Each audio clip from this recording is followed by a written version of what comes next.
Hey y'all, Scott here. Ever since the beginning of time in November of 2003, mankind has asked one question.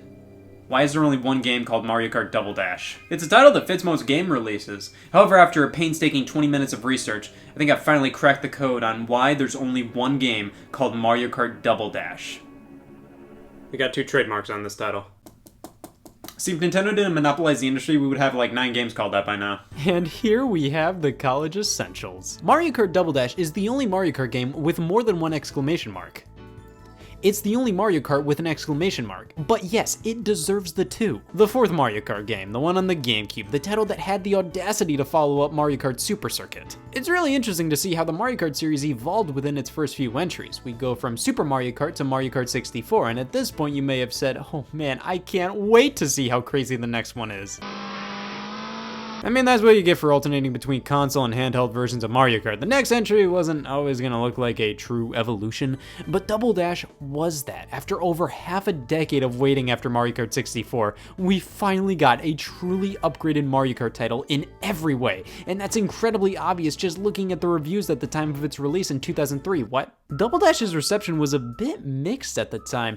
Sure, the vast majority of it was pretty positive, but many reviewers felt a bit underwhelmed with the game. It was such a long time between 64 and Double Dash that I guess some were just expecting a bit more. Well, let's take a look at Mario Kart Double Dash to see why exactly IGN would give it a 7.9 out of 10, those fucking savages. Mario Kart Double Dash was announced at E3 2001 as simply Mario Kart for Nintendo GameCube, and they pulled out all the stops with this one, showing everybody what a true next-gen Mario Kart title would look like by putting Super Smash Bros. Melee models in go-karts.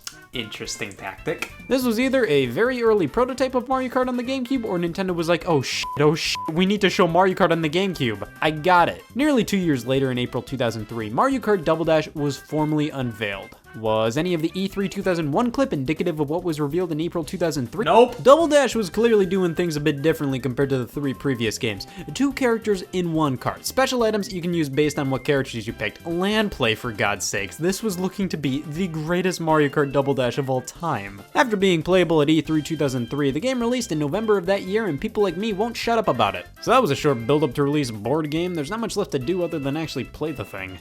Oh wait, I stand corrected. We have to check out the bonus disc! So this is why people gave a shit about this game. If you pre-ordered Mario Kart Double Dash at certain stores, you'd get a special edition including a bonus disc filled with demos and game trailers. Alright, Mario Party 5 has a demo! I get to pick the characters I play with. I like to choose strange groups of characters. Like if you were invited to a party and these were the only ones there, would you go? Just a handful of mini games to choose from here. Nothing crazy, but nothing that would actively get me to not buy Mario Party 5. F-Zero GX, God I stink. Just one race and then it boots you back to the menu. Yeah, I guess that's enough to figure out if you're into F-Zero GX or not, but the other demos have so much more to them. Like Sonic Heroes, you get 2 full stages here. It's almost as long as Sonic Forces. Star Wars Rogue Squadron 3. This game still looks good to this day. Whenever I see gameplay, it's like, whoa man, certain parts look like they were ripped right from the movies. And finally, we have Teenage Mutant Ninja Turtles. A big thank you to Konami for putting this demo in here. And now I know for a fact I don't want to buy Teenage Mutant Ninja Turtles. You can get bonus items for Fire Emblem on GBA if you connect the little guy to the GameCube with Fire Emblem in it.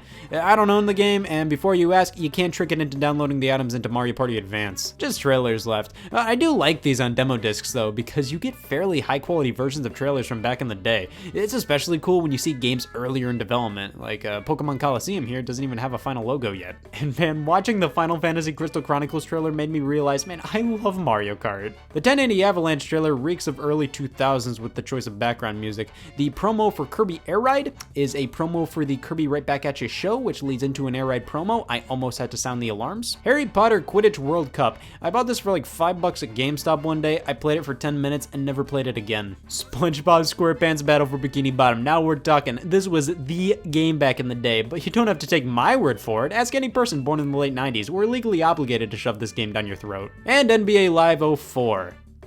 How many sentences start with, I bought NBA Live 04 because of the Mario Kart bonus disc. a neat little novelty for pre-ordering the game. I mean, you can cruise through the contents of this thing in a solid hour or so, but it's still a nice bonus. Now, is there anything else to talk about before we actually play Mario Kart Double Dash? The L on Luigi's head is backwards! We're off to a bad start. If the L is backwards, what does that mean for the rest of the game? Well, there's only one way to find out.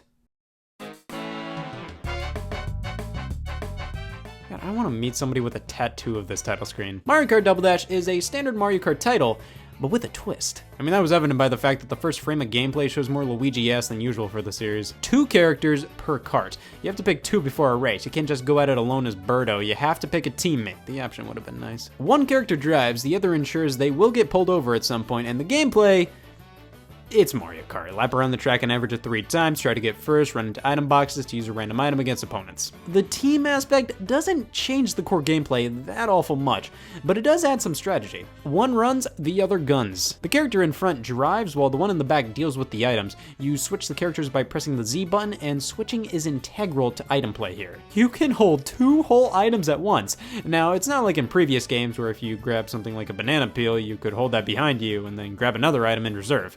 Now, in Double Dash, you can grab 2 items at once by driving into an item box, switching the character so the one in the back seat has their hands free, and then run into another box to get another item. You can't pass up this deal. This allows you to choose which item you use first. Both characters hold on to one, and you can switch between the characters to choose what you squirt out. You can actually hold on to a specific item for as long as you can keep it in the driver's hands. You can save a mushroom or something while you grab and use more items. Now, just because you can hold on to 2 items at once, it's really not like previous games. You can't hold an item behind you as a form of defense. You're vulnerable at all times unless you throw a banana or shell behind you at the very last second if somebody's throwing something at you. Triple shells, yeah, those don't surround you. You decide to surrender to flashiness over function and juggle. Now, there are double item boxes, usually in harder to reach places than the single item ones. These give you 2 items instantly. You don't have to switch characters or anything. In fact, when you use one of the 2 items, the characters automatically switch positions so you can use your second item instantly. There will be a test. Now, because you have a partner, you can actually team up with an actual human being to play co-op.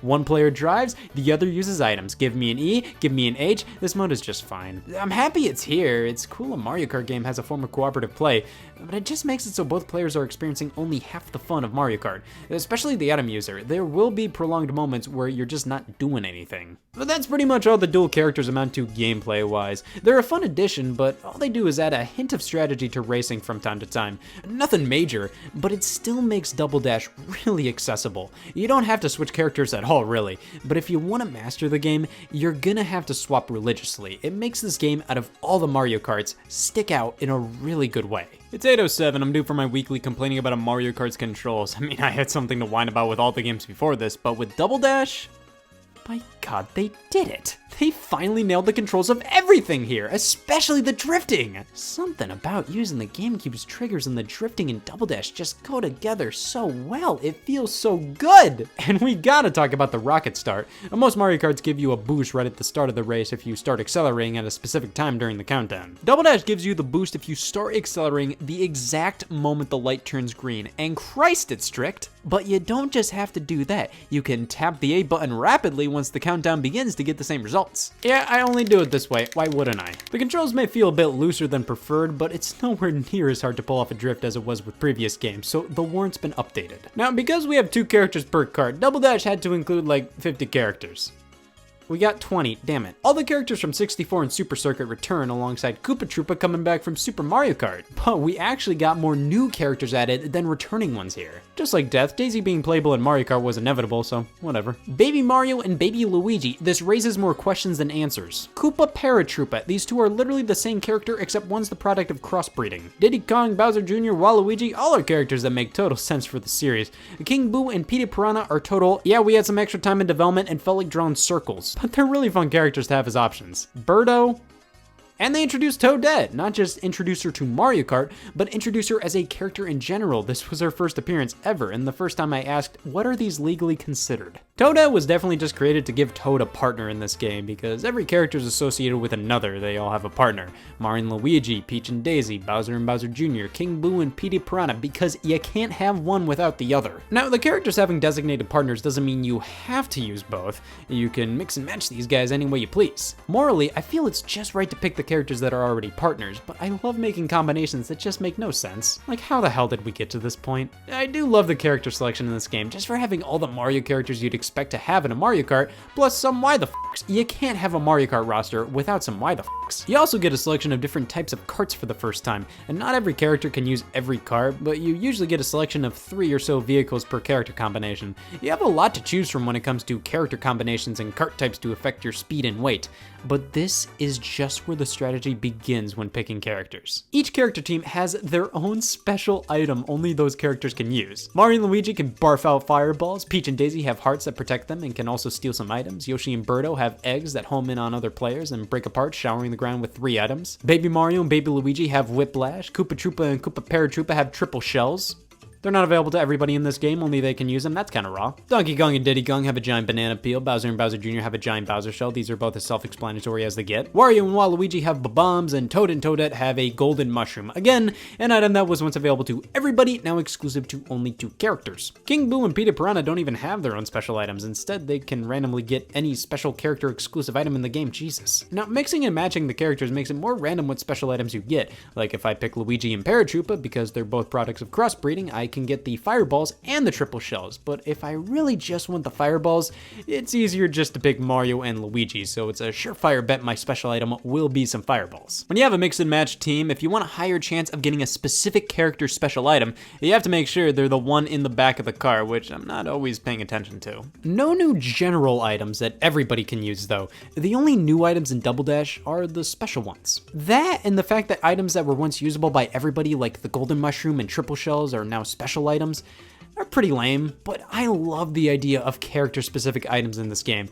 Sure, in Super Mario Kart, character-specific items did exist, but they were only used by CPUs. I love that there's actually a reason to pick characters over others. Sure, Mario Kart characters vary in terms of weight, but overall, you just kind of pick a Mario Kart character because, oh, this one looks cool, I'll play as this one. Double Dash actually gives you a reason to want to play as different characters, and I love that. But as much fun as the specials are, they're pretty overpowered. That makes them a ton of fun to use, but it does make Double Dash crazier than all hell. This game is pure chaos. This is the craziest Mario Kart out there. You will never have a couple of seconds go by without like 3 items flying past you. With 2 characters per kart, that means more items are out there than usual, and with the special items being so huge and overpowered, it just makes playing this game absolutely insane. If you're sitting down to play through Double Dash to unlock the hidden characters and tracks, it's a fucking mess. If you're sitting down to play Double Dash with friends, it is some of the most fun you can muster out of any Mario Kart. You get knocked around so much, items are everywhere, and special items like Bowser's shell and the giant banana take up an entire county's worth of size. It's a lot of fun in multiplayer,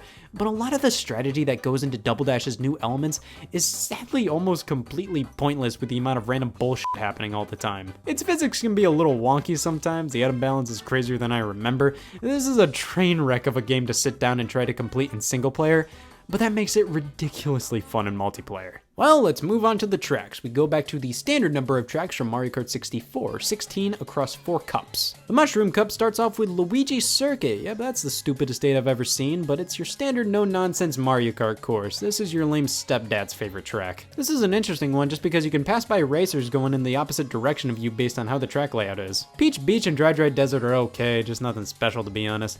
Peach Beach has the interesting distinction of being yet another one of the stupidest dates I've ever seen. So stupid, I might just censor it. But then we have Baby Park, a 7-lap oval. That's it. Because of how small this track is and the amount of laps and the amount of bullshit, this is a fun one. So many items blazing around, all the racers are rubbing up against each other. It's crazy how one of Double Dash's greatest tracks is a fucking circle. Flower Cup. Mushroom Bridge is alright, I mainly remember it just because the music sounds like business is getting done. Mario Circuit's a less memorable Luigi Circuit to me, just because it ain't a lanky 8, that's for sure. There's a chain jump though, that's pretty fun. Daisy Cruiser is the track from Double Dash. You're on a cruise ship, you can go through a dining area where the tables are shifting all over the place, and you can fall down this hole, damn it. Waluigi Stadium's a fun time. It's like the Double Dash take on 64's Wario Stadium, and it has a whole lot of Piranha Plant budget cuts. I like this one because it really does feel like a motocross stadium. It's a good time. Star Cup. Sherbet Land is garbage. I hate this one. There's too many freezies. Mushroom City is a bit of a cooler take on Mushroom Bridge's concept, but it's a bit harder. Yoshi Circuit finally answers the question, what does it feel like to drive on Yoshi? Just the fact that they were able to make a good track out of an outline of Yoshi is all it takes to make this the best circuit track of the game. DK Mountain. This part with the crack, lame, but everything else is great. Now, you have to get first overall in the 100cc Star Cup to unlock the Special Cup, and after you do, ado, we have Wario Colosseum, a 2-lap course because of how honkin' long this thing is. But it's a really fun one. I love the atmosphere of being in this giant go-kart cage match. The Dino Jungle is neat just because of its use of dinosaur feet. Overall, this one's okay, but Bowser's Castle feels like an epic adventure. Every single part of this course has something crazy going on. I don't know what it is with this one, but I love this rendition of Bowser's Castle. And f*** Rainbow Road. This one just annoys me. I always feel like the camera or track is at an angle to where it's too hard to see what the hell is coming up. I proudly get last place every time. So getting first overall in the 150cc Cup is what pure pain feels like, and it unlocks the All Cup Tour, a marathon of all the tracks in the game thus far. There's nothing new to any of this. It's literally just playing all the tracks in the game again. Am I really gonna go through with this? No. I did it anyways. I mean, you have to place first in All Cup Tour on 150cc to unlock Mirror Mode, and then you have to beat the Star Cup on Mirror Mode to unlock King Boo and Petey Piranha. You can't have one without the fucking other! Toad and Toadette are the only other unlockable pair of characters, and they're unlocked by beating the Special Cup on 100cc. God, Toad is such a flaccid unlockable character. Like, is it really exciting to unlock Toad in a Mario Kart game? Who goes... Holy sh**! Oh my god. I mean, I'll give Double Dash that. They actually have junk free to work towards. 64 had barely anything to keep you playing single player wise, and Super Mario Kart was just really tedious because you had to get first place in everything to unlock the Special Cup. But with Double Dash, just with what I said earlier, this game is nuts. You'll have a good run with a cup, looking to get first place overall, and then reality sets in. It can be tedious and difficult to unlock everything, but hey, it's not as bad as Super Mario Kart. The All Cup Tour actually wasn't that bad overall. It takes about 40 minutes, but because you have so many tracks to get through, there's a lot more wiggle room to screw up. Well, we can piss off to Battle Mode, which is in fact one of my favorite parts of Double Dash, at least one of my favorites as a kid. Look at these maps: Cookie Land, Block City, Pipe Plaza, this one.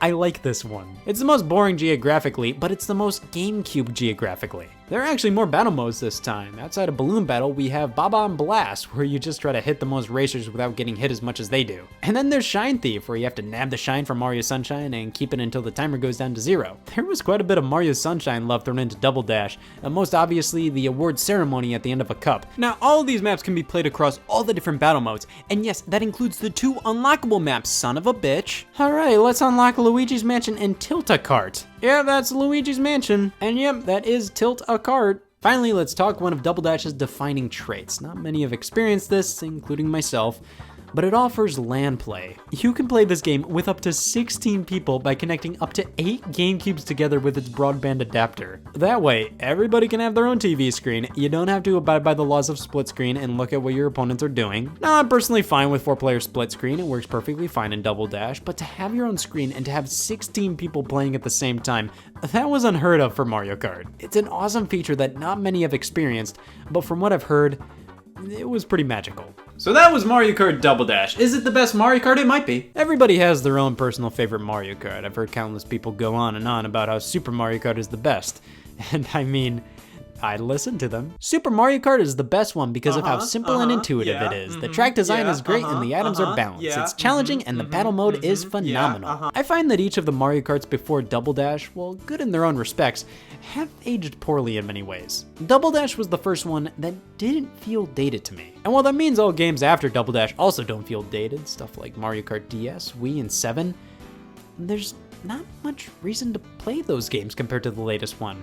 Sure, there are a few, but overall, I'm more likely to play something like Mario Kart Wii as a novelty to look back at how Mario Kart was back in 2008, but then I'd just go to play the most recent Mario Kart with friends. Double Dash isn't like that. It's the most unique entry of them all and is still worth playing now, even considering any new Mario Kart that's out. It's a special game. It's not perfect, it's not the definitive Mario Kart experience, but it's the most unique and one of the most enjoyable. I can sort of see why some reviewers at the time, or even people today, weren't too thrilled with it. It's very lacking in substantial single-player content, and also didn't really go above and beyond with providing loads more content than 64. Plus, the quality of the tracks as a whole isn't the best Mario Kart's ever been. There's a good few that I adore and love to this day, but to be honest, the majority of them are just kinda okay. But I think it makes up for it with its gameplay, its uniqueness, and its polish, the animations, just seeing characters lose their balance on edges, play around with the items. This feels like modern Mario stuff. It's not dated in the slightest.